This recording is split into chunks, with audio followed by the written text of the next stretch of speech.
Yo, what's good, Griffin13 here back in today, and today, guys, I'm going to be doing a review of the brand new K1 Speed car pack here in Forza Motorsport 7. Now, this car pack came out last Thursday, and I wanted to do a review on that day. However, though, my microphone decided to go ahead and go out on me, so I had to wait until Friday before I could get a new mic, and it was just, it kind of sucked. But now I finally get to sit down, do my review of this. Now, I've already done, sort of the one where it's like, hey, these are the cars, these are some facts about them, that sort of deal. This is going to be all opinionated. I'm going to go ahead and take each one of these cars, do a few laps on the Top Gear test track, and then sort of tell you guys how I feel, essentially. It's really not anything factual, it's more just sort of like, hey, here's how the car feels. So without further ado, let's go ahead and hop on into it.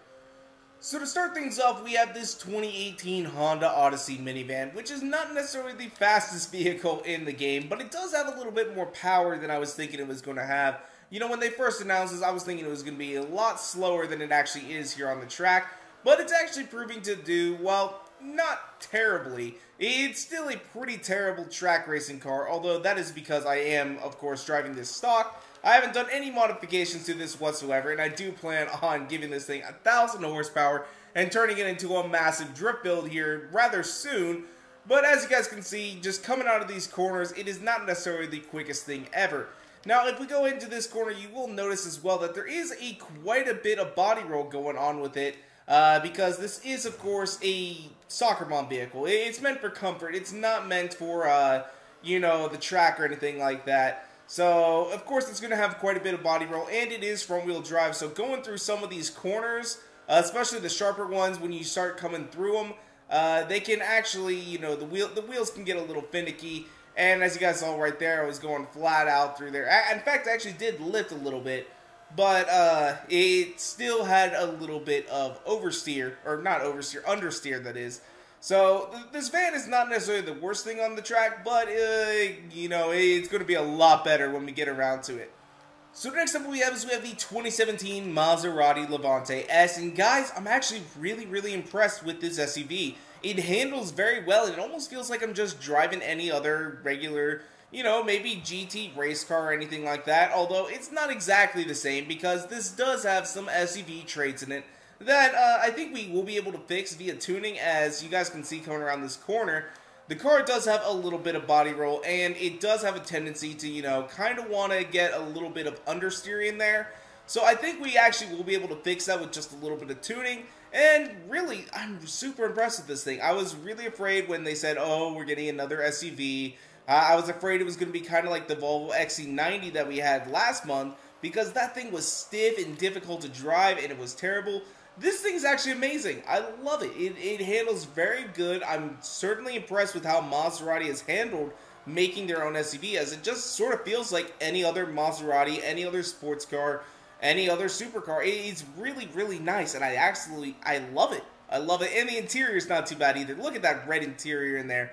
Oh, it gets me going. It gets me going, guys. I absolutely love this car. Highly would recommend it. It is good. It is good. So after the Maserati, we have the 1966 Porsche 906 Carrera 6. That is a lot of sixes if I do say so myself, but this car, honestly, is a lot more fun than I was thinking it was going to be. I was kind of expecting, sort of like a generic 1960s race car sort of deal, and it kind of is. It kind of is at the same time, but it has a lot of body roll. As you guys see coming through this corner, the body roll on this is pretty high. I'm not a big fan of body roll on my cars, so I think overall I will end up, eventually going in and tuning that out.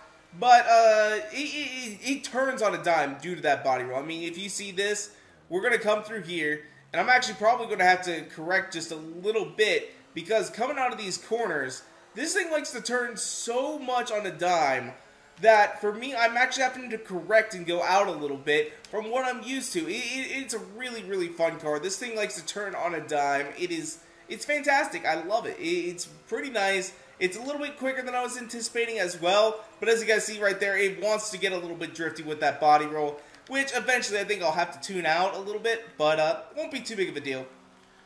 So for this next car, though, we are sticking with Porsche, which is going to be the 1980 Porsche 924 Carrera GTS. And guys, I love this thing.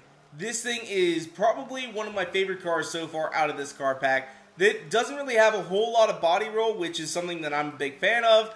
And honestly, as you guys see here, just going through these corners, it wants to, and then you put your gas down, and it doesn't really want to, like, split out. I mean, it kind of wants to, it kind of feels like it's about to, but it doesn't. It doesn't really do that, and that's something I'm actually really a fan of. I like it when it does that. It gets right there onto the edge of it. It wants to sort of slide out, but it doesn't at the same time, and I like how that handles. You see, I'm going full gas right there, nothing. Now, granted, that's probably because this car is a little bit low on power right now. I haven't done any upgrades to it. But as well, I think that this car's got some quirky looks to it that I'm really liking. As you guys see, you know, it's got that weird, like, hood scoop there in the middle. I think that is, like, really interesting. It's not even middle. It's kind of, like, offset a little bit to the right. You know, it's just one of those things that's like, oh, that's kind of interesting. And the headlights, though, when I was looking up pictures of this car, I thought, man, that looks so much like a 944, because all the pictures I saw had pop-up headlamps. This thing doesn't. It doesn't have them, which, honestly, I think this car looks great. Cannot wait to go ahead and use this a little bit more in the future. So another thing that we do see with the Porsche 924 is it does have a couple of front bumper upgrades. As you actually see, it does also get a bull bar and some rally-style front lights in a combination of the two, which I think is actually kind of neat. It almost sort of is leaning towards saying, hey, maybe there's an off-road expansion coming that you guys have all been asking for.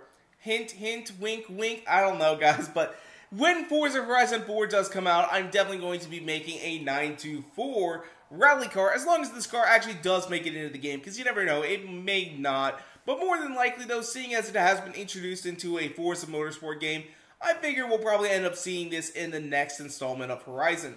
So next up what we have is the 1948 Ferrari 166 Intersport. In this car, guys, I already kind of knew I was not going to like it from the start of it. You know, it's kind of an open-wheeled racer. I've just never really been a big fan of those, as I find them difficult to control. As you guys will see, just coming through here, you know, you can break through here, through this corner really well. But if you try and get on the gas, boom, you're in the grass. I mean, that's all I can say. It's just like, holy crap, this thing is difficult to control. Although I do find it a little bit easier to control than some of the other open-wheel racers. Just, I don't know if I'm going to use this car a whole lot in the future, because I think there was already another one. I think it was in the last car pack. We got that Alpha. And that car looks good. It's probably the best handling out of any of the cars in its class.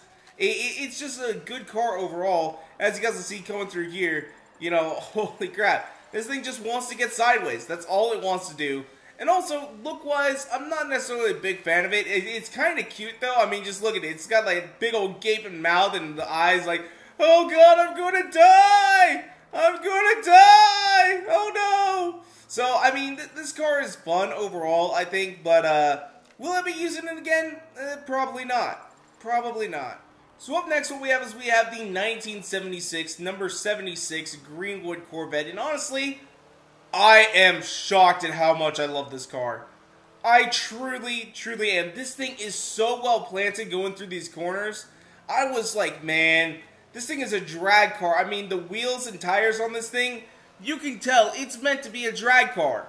But it's so well planted through the corners on here that I'm like, is this car even an American muscle car? Because, you know, normally when it comes to American muscle cars, and you try and take them out through a corner, they wanna get squirrely. They wanna do all kinds of different things. But because of this thing's back wheels on it, it is so well planted. It is ridiculous. It handles every corner absolutely amazingly, and I don't have traction control on. This thing is so glorious. I love it. I cannot believe how much I love this car. I thought I was gonna hate this car. I thought it was gonna be difficult to turn.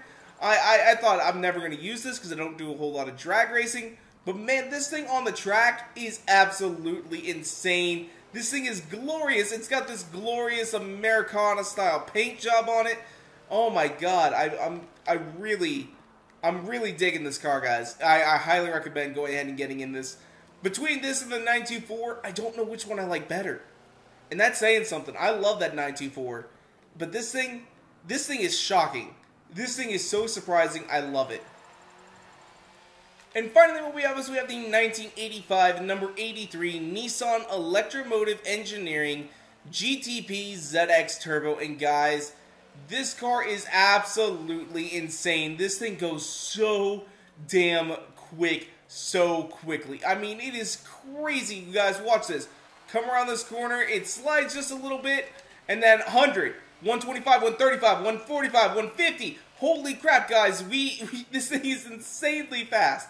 It is absolutely ridiculous. Now, the one thing is, though, is try and stay in like third or fourth gear on this, because if you go into second gear, it likes to drift a little bit. It likes to get its tail out, so I'm trying to keep it in, like third or fourth gear, and that's one thing that, when it comes to race cars, not necessarily a big fan of. Not necessarily a big fan of my race car deciding to get squirrely at 150 miles an hour, although with this thing, it's not really at 150 miles an hour, it's about half that, about 75, but still, that's something I really don't want to have happen.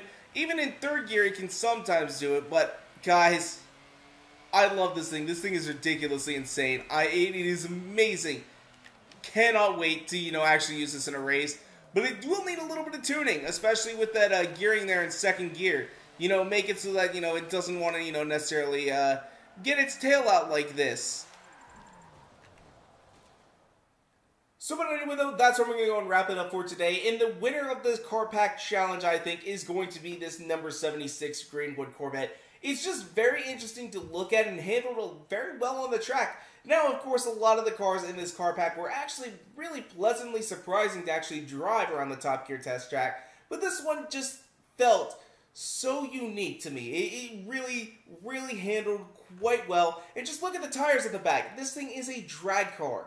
And it handled that well. So, but like I said, that's what we're going to go and wrap it up for today. If you guys want to, you can follow me on Twitter and Instagram at twitter.com/Greg413 and Instagram.com/Greg413 as well. If you guys like this video, go ahead and make sure to hit that like button down below for us, because you guys already know your support is so greatly appreciated. And make sure to subscribe for more videos coming out all the time. Thank you guys so much for watching. Peace out.